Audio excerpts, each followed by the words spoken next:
Round one, job done for LAFC. Hello, everyone, and welcome. This is LAFC Plus, episode 80, and we are thrilled that you're going to be with us for this one. He is Mario Ruiz. I'm Dave Denholm, and we are honored that you're joining LAFC Plus here. Mario, how you doing, buddy? Doing good, Davey, and just enjoying this first round win and enjoying the gap, this big gap between games, because I think it's got to be the biggest break you've had all year as far as LAFC go. And I think they've been playing until Saturday, November 22nd in Denver. It's a long time. I like their time off. Enjoying 4 days off. So has given them from Monday all the way until Thursday. They've been away. And I've seen the guys at Disneyland, I've seen the guys in Hollywood, I see the guys at NBA games, and I was going to ask you, what do you like to do, Dave, as far as like when you get a gap where you have some downtime? I know it doesn't happen very often for you and I, but when you get some downtime, I was going to ask you, what do you like to do to kind of, what's your go-to thing or your go-to place? During the season, if we have a kind of downtime, you're right. We don't usually have this kind of downtime. Certainly, this is about the longest break you could possibly have. I like during the season, if it's a shorter break, I like to do nothing. Literally, like that.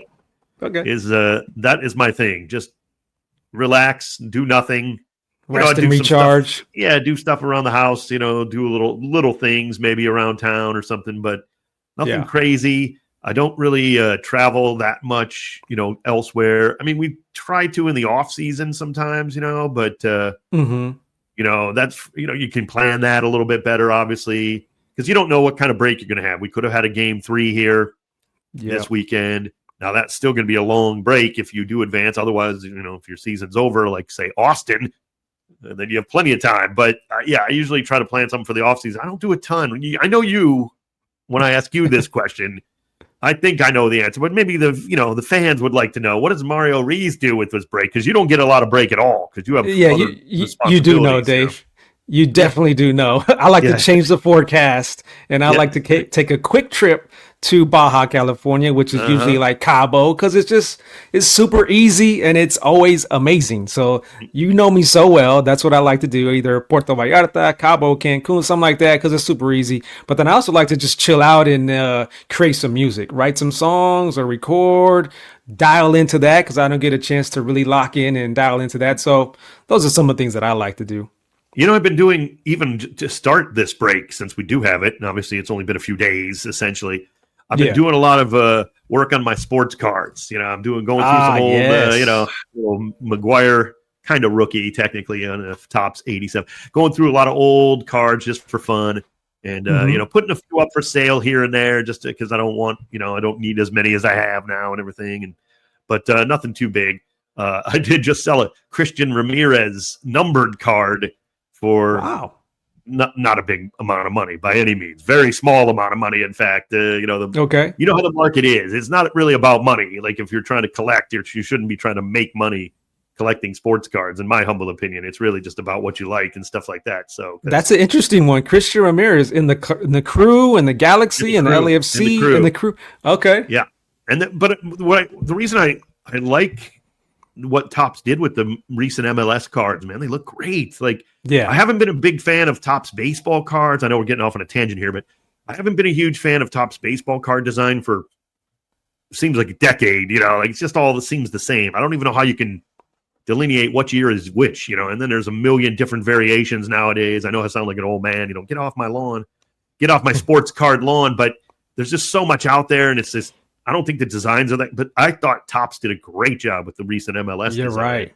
Yeah. And I really liked it. I didn't buy a ton of it. I'll just buy stuff just so I can see what it looks like when I open up a box of something, just to kind of get a feel. Like I don't buy a ton of boxes by any means or anything like that. I just want to a new product is out for MLS this year. Let's just see what it looks like. And I buy one and open it. And, sometimes I think you and I both want to see more MLS stuff out there, like more available MLS stuff out there, because it's hard to go out there and get packs or find a box, a blaster box, something like that. It's hard right now to find those. It is. Go to my place where I go, my Target. you can find just about anything else, not MLS.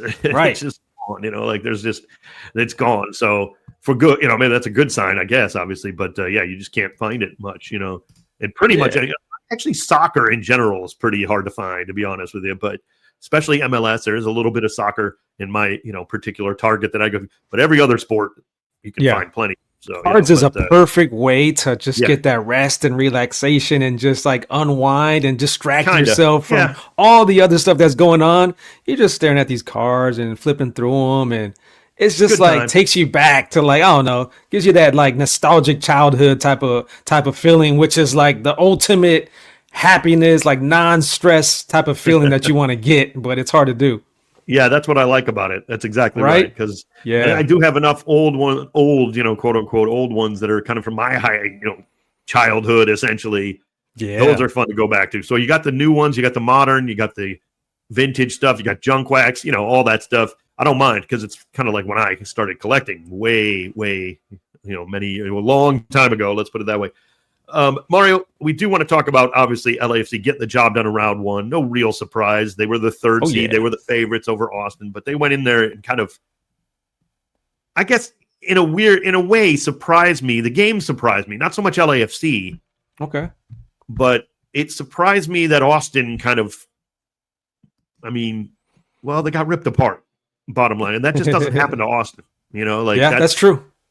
I did not think LAFC would have a problem with the series, but I did not think it would be this easy in a way. The 4-1 win, certainly in control in game 2 in Austin.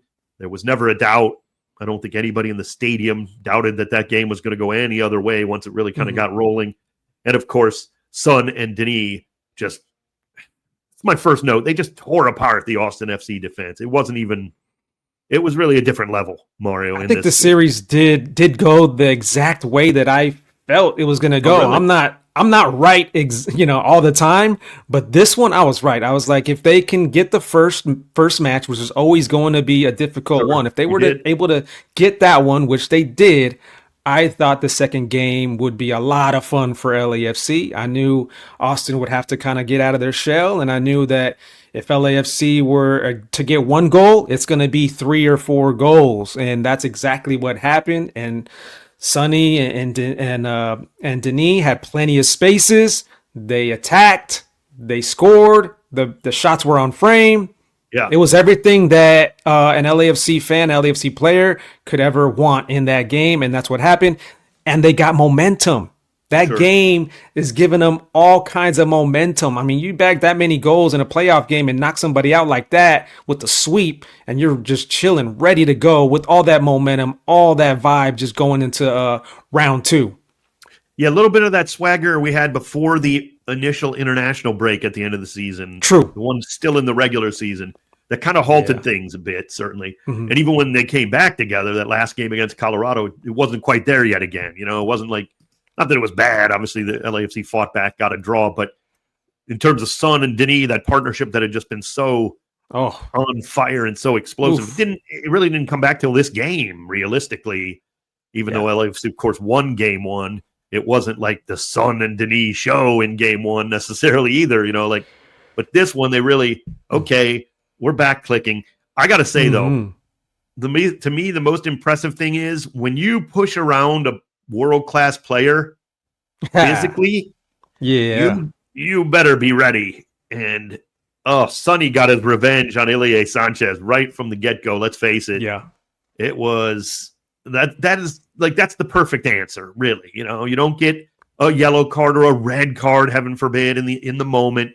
You take it. Yeah, you don't let people push you around completely, but you have to sometimes bite your lip a little bit, if you will, and kind of wait for your moment.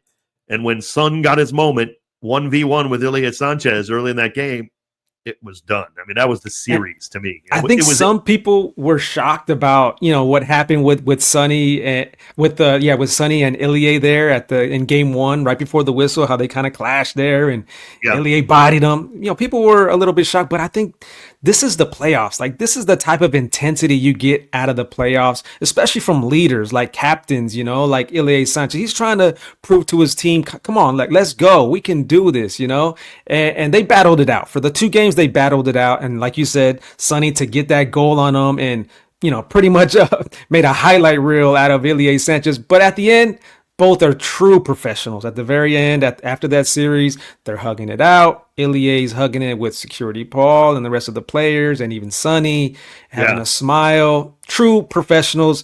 Once the final whistle blows, ultimate respect for both. Yeah, no, I agree.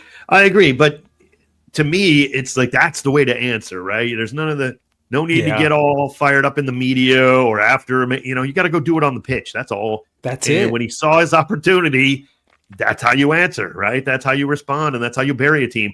Oh, I got to tell you, look, this is no disrespect to Brendan Heinzike, fine player for Austin.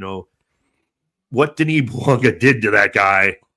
Wow. On that one goal. If you haven't seen a highlight physically, like go find it. And here, let me say this first.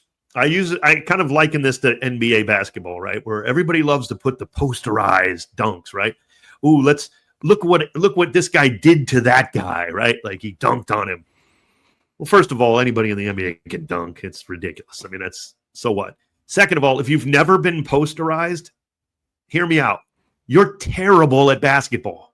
Yeah, okay? You're not trying hard enough. If you've never been posterized, you can't play basketball.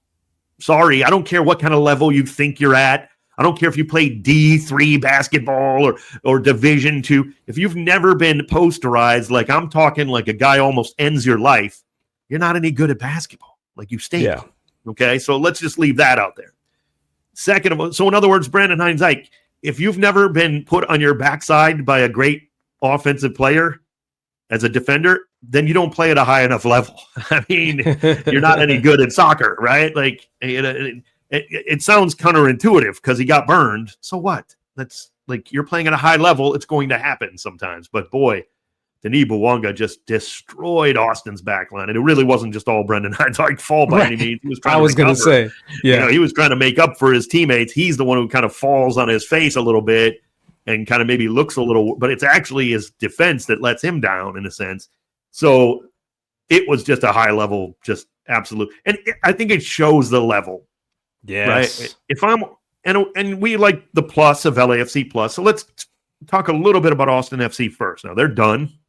Mm-hmm. Their season, very average season, bang average, right? 13 wins, 13 losses, 8 draws. Now I know they had the big injury to, Brendan Vasquez, but it wasn't like he's not going to tear up the league. Okay. I think they overpaid a little bit for him. He's a good player and they spent a lot of money, but the problem becomes to me, Mario, is if you set up and play the way their manager wants to play, you're just never going to be a real offensive threat. I don't care how many weapons you think you bought and how many weapons you bring in, like the way they play. Now he can argue that maybe they don't have the, weapons, but you spent $30 million in the offseason like that for MLS. That is a lot of money. Like Austin went for it. You got to give them credit for that, but yeah, they just don't have any offensive capability really to beat good teams. I don't care how much opponents, spent in the offseason. I really don't. When you have players like Denis and Sonny together, those two are so good together, so deadly together that they can put any team, on their heels. They're just one of the teams that nobody in the league wants to face right now. Denis Bouanga and Son Heung-Min. Austin can't do that. Austin's defense is pretty good. Now, of course, Denis and Sonny are going to make anybody look bad at times. But my point is that Austin loses it on the offensive end, not so much the defensive end. They gave up 4 goals in this match, but it's because they had to push forward with no offense. Yeah. So they're going to get hit on the counterattacks. Like Mario outlined, if we won game 1, you said it. You thought game 2 would be, open and easier. So, and that's exactly what happened. I guess my point is, like, if you're going to have a manager that wants to play like that, you have a ceiling in MLS anymore. This is not 1999, where you keep it tight and you hope your opponent makes a bunch of mistakes that you can capitalize on. Guess what? Back then they did, right? The league was in its infancy. This is not 1999 anymore. Trust me. This league is so much better than even people get it credit for. So many offensive weapons on teams, especially playoff teams. You're playing a better team than you, essentially, on paper. It's just a recipe for disaster. I'm sorry. And not to say that Nico Estevez isn't a good coach, makes the playoffs. I get it. But like the way he wants to play this way, you just have no shot in this day and age of MLS. Like you can be a 500 team because some teams are bad enough that you're going to capitalize on their one mistake a game or two mistakes, and you're going to win some games. Look, they did it to us twice in the regular season. I mean, that's where they got 2 of their 13 wins. I mean, I get it. But when you're talking about the playoffs and when everybody steps up and the talent truly takes over, now, of course, we've added Son, which makes a huge difference too, but they just can't compete. It's a different level. And that's how you notice what you notice out of these 2 matches. Now, there's not too many teams that are as complete as LAFC. With Denis Bouanga, Son Heung-Min, of course, they're red hot. Of course, they seem to be on a mission right now. And Denis can't stop scoring. Sonny's been cooking ever since he got here. The midfield has been rock solid with Marky Delgado. He's turned it up in the playoffs. You notice that he has that experience. He has that other gear. Chouanier has been solid ever since he got here. He's adapted, fit right in as well. Timmy Tillman has been here for a while. He's always going to be solid. And then when you have that stingy Steve Cherundolo defense led by Hugo Lloris, I mean, that's a complete team right there. That's a lot for any opponent. I don't care how good the opponent is. That's a lot to deal with. And one thing that goes kind of in the shadows is the leadership of Hugo Lloris. I think in these playoff matches, I think that he brings so much confidence, but he also brings that like calmness that you need in these high pressure moments, because he's done it. He's done it on the biggest stage. He's a World Cup champion. So he knows the words, the acts. He knows how to lead by example to show his teammates what to do in these high pressure situations. And they all have the utmost respect for Hugo Lloris. All of his teammates do, because they know, like Tillman said last week, he said, Hugo doesn't speak very often, but when he does, it's going to be some good stuff and you better be listening. And of course they all do. Yeah. So I think that's huge to have kind of like that coach on the field, kind of like what Chiellini was doing whenever he was with LAFC. Now we have Hugo Lloris, who does the same thing. He's like got that leadership, that experience, that coach on the field, which is huge in these big moments. One thing I think Steve Cherundolo is going to appreciate is the fact that the team wins, they win big, win comfortably. Now they move on. Like you said, they've had several days off now after that game. But he can still yell at them about something. Mm-hmm. For me, what he can yell at them about a little bit is, let's clean up some of these fouls, giving a team that really doesn't have a lot of offense set pieces, right, in dangerous spots. You can't do that. When a team is that poor offensively, don't foul. I mean, just make them earn it, and they just don't have quite enough. They want to thrive on set pieces, and don't give away. Let's stop giving away the cheap penalties and 2 penalties given away in that match, right? Normally you're on the road in the playoffs. You give up 2 penalties, forgetting how it goes, right? If you just don't even know if they're going to score or not, you're losing that match. Yeah. Now in this case, they were never in danger of losing because they had already built but you can't give up 2 penalties on the road in an MLS playoff game, because now it's knockout time and you're probably going home. Yeah. So there is a little bit of something for Steve Cherundolo as a defender in his career and everything. And obviously he knows what he's doing that way, to kind of, I guess, yell at him a little bit about, give him a little bit of something to think about, where it's not all like, hey, we crushed them and, we're flying too high here and everybody's feeling too good. And, you're confident, but we also have some things we got to focus on, fellas, and I think that's actually a good thing.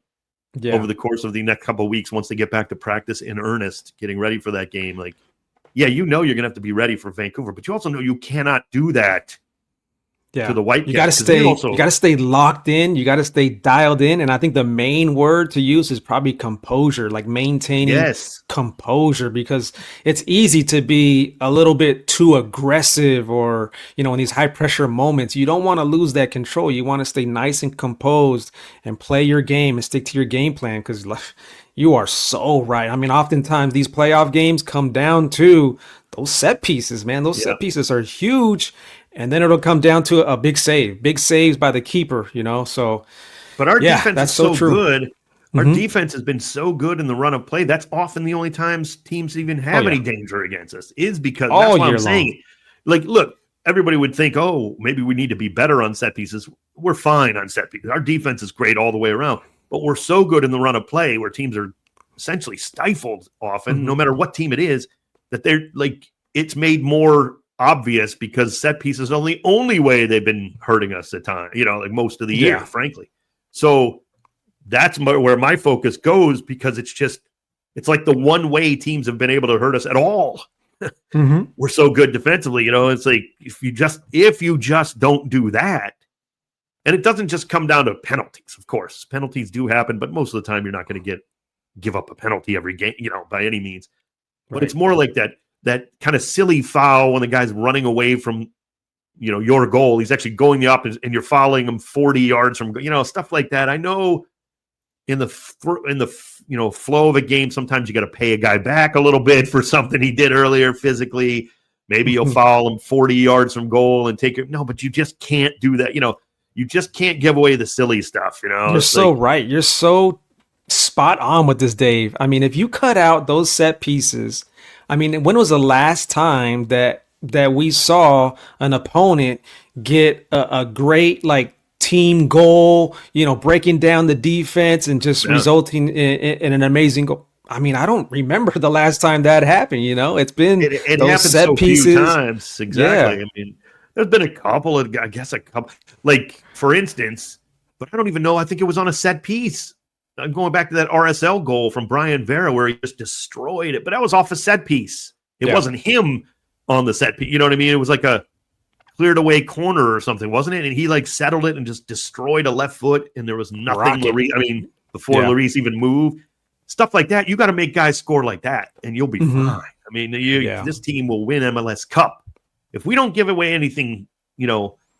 Half chances and stupid, we're winning. I mean, that's just the bottom line. So, speaking of, if you don't give away chances, we got to go around the rest of MLS, Mario.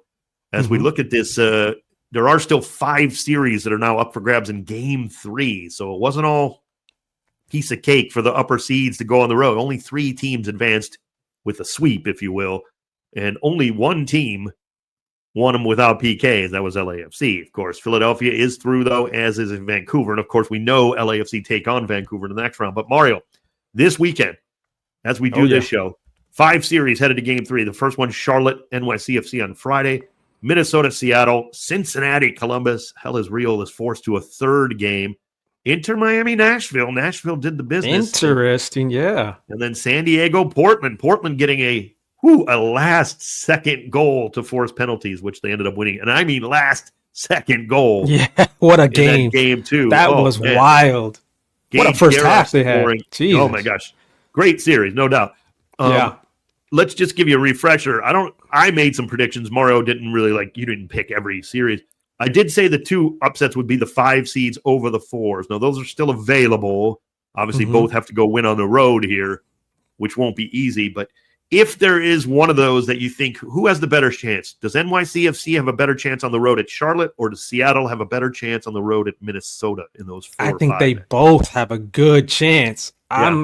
I already said if this series between Seattle and Minnesota goes to 3 games, Seattle is taking that one. I'm almost positive about that one. Seattle is going to take that one.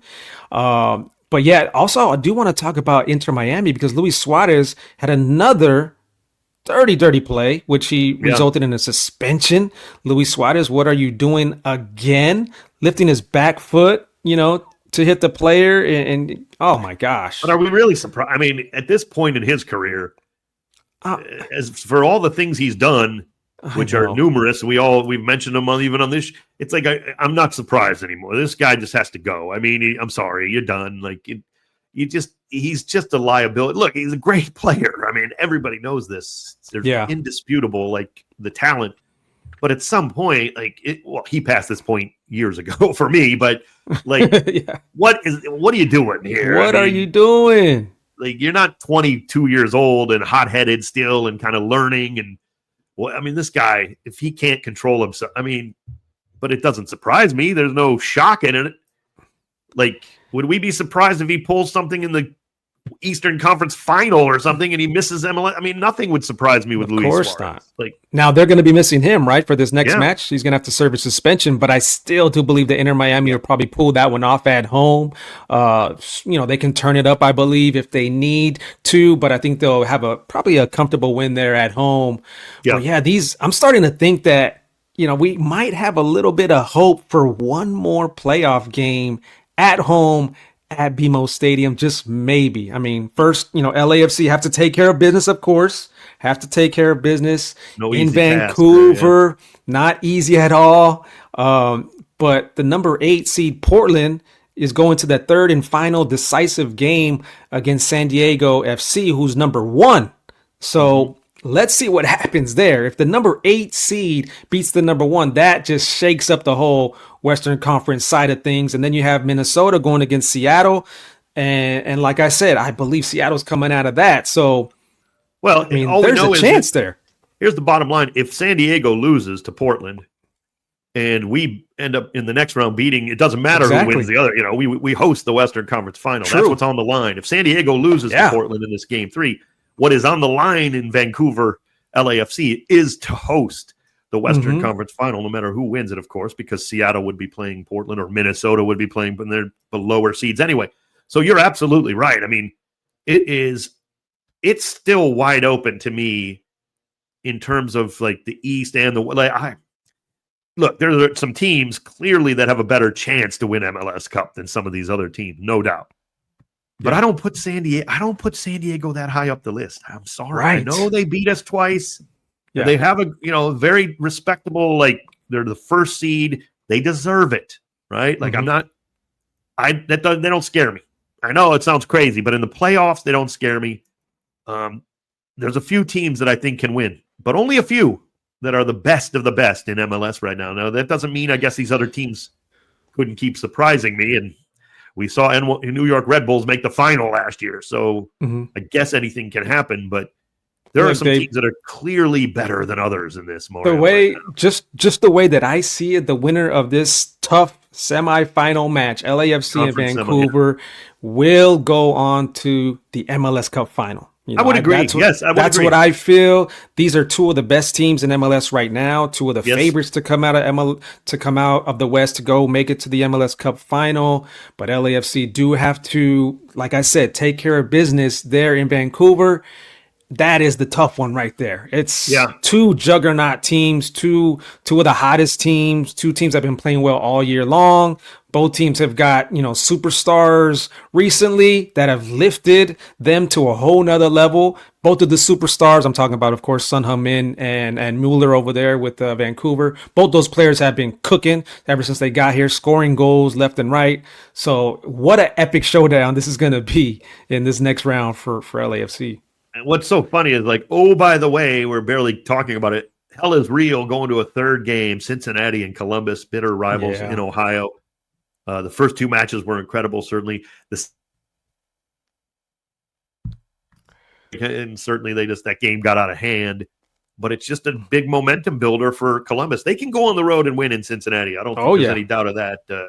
It's still going to be tough. I think Cincinnati's still a favorite because they've earned it. They've earned that home field, and they have a great crowd support, no doubt. But, boy, all of these games really are very intriguing, these third games, if you will, these best of three. They're all very good matchups, and they're playing out that way, no doubt about it. So it's going to be a fun weekend.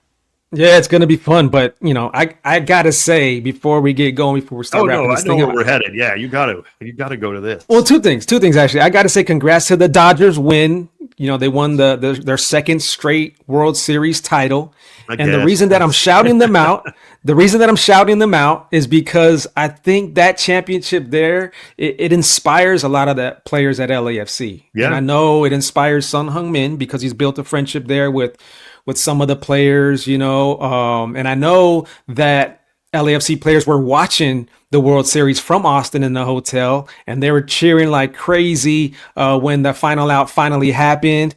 So I think that it's just like a reminder to the new guys around here that come to LA, like this is the city of champions. This is what we do here in LA. So I think it's extra motivation on top of the ultra motivation that they already have to come absolutely. out here and do their thing in the playoffs. And I think it's a big thing. I think it's huge. I think it's good for LAFC and Black and Gold to see that.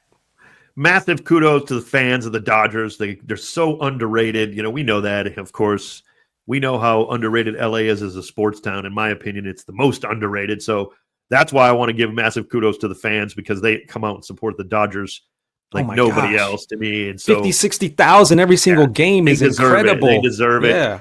I'm a jealous Cleveland Guardians fan, so obviously just jealous that the Dodgers are so good and my team never spends any money. So I'm just bitter about that portion of it, but it's so happy for the Dodgers and the fans, really, because, again, LA deserves everything they get in sports. It's so underrated.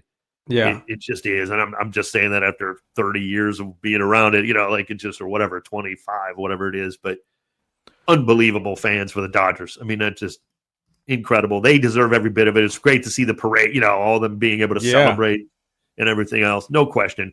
But it is motivating. You're right. It's been very encouraging. It's fun. It's exciting for the other teams, you know, like, look, this is what you have to strive for. The Rams are doing well, you know, maybe they make a run, obviously. And absolutely, they got the weapons to do it. But when you see another team in your city doing that, it can only motivate you, I would think. So hopefully it's just a very positive for the rest of the year, you know, like maybe everybody gets on that train. I mean, the Lakers are playing well. I know it's early in the NBA season, but they're developing some guys who are turning into stars, really, Mario. So you love to see that. I mean, you know, maybe unexpected stars. Now, we already know who they have at the top of the roster, of course, but you need a big, you know, I mean, it's going well.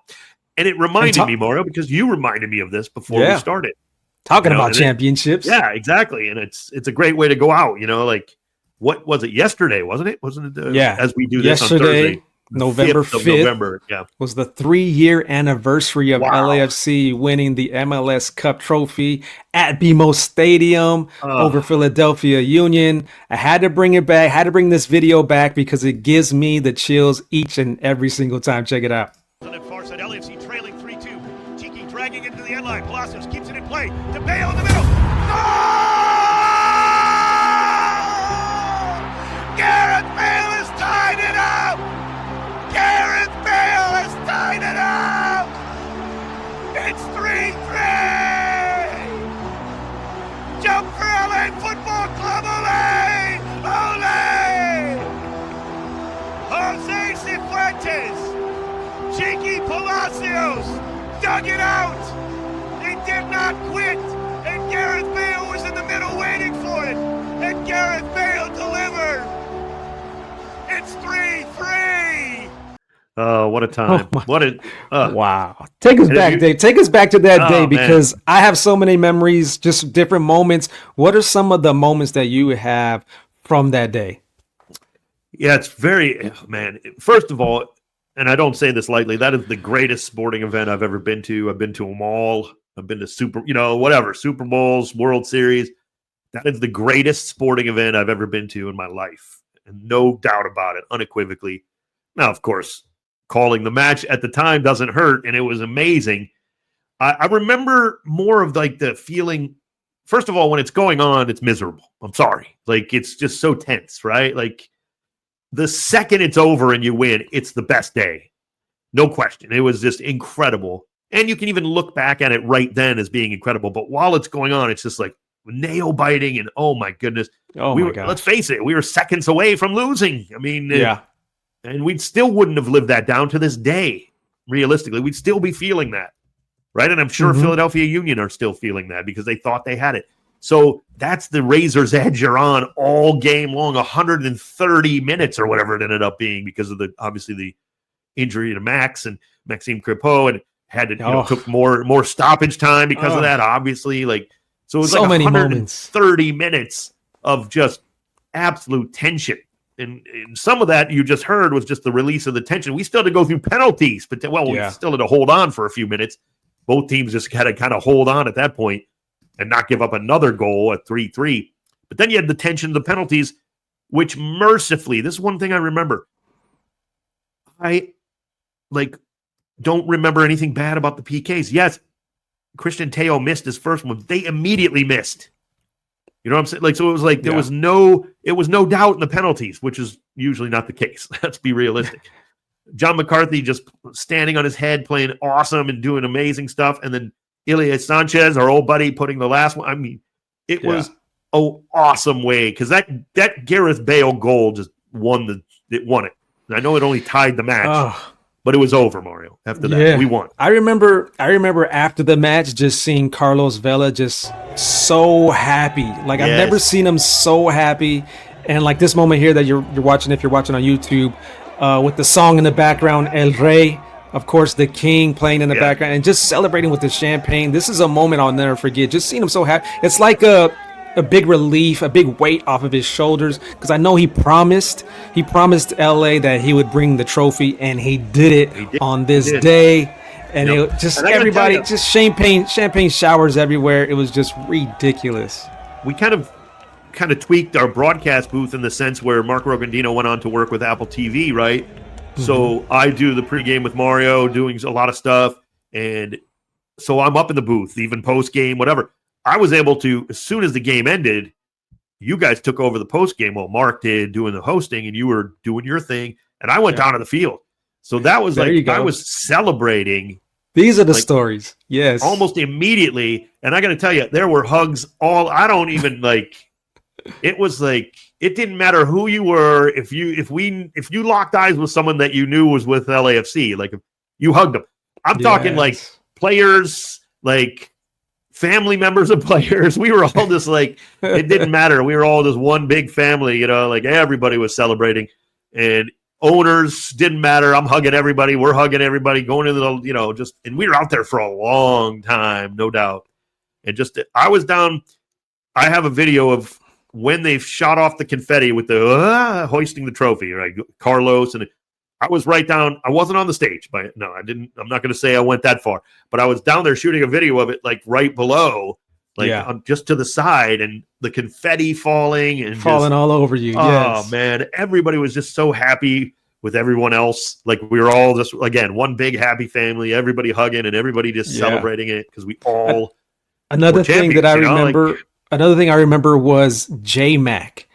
McCarthy was a hero that night, and I remember taking him to the ESPN studios very next day. Beautiful. And he was just still on a high. He's walking around downtown LA with his MLS Cup MVP trophy and his MLS Cup trophy, and he's walking around. He's just like, wow, this is the ESPN studio. This is Sports Center. This is cool. Yeah. And it was just amazing. Him and Security Paul. There's Security Paul there, just enjoying it. Just the trophies on display right there. So cool.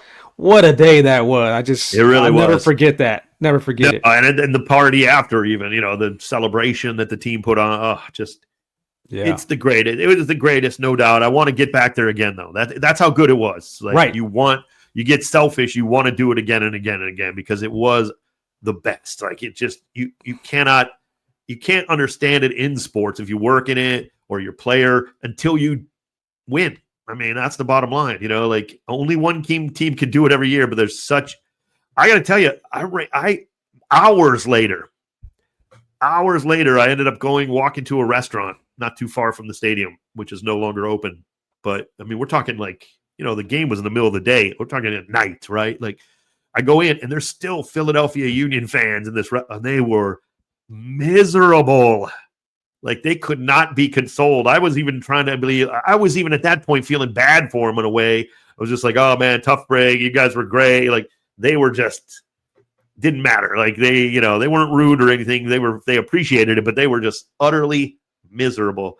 And when you're on the other side of that, it's awesome. Like, we deliver that misery, like that's one of the best things of sports is winning. Well, hopefully, great memory. So hopefully the players, see this, and all the fans, I'm sure you guys are seeing videos of this popping up on your social media. Hopefully it's just extra motivation, extra inspiration pumping through the guys.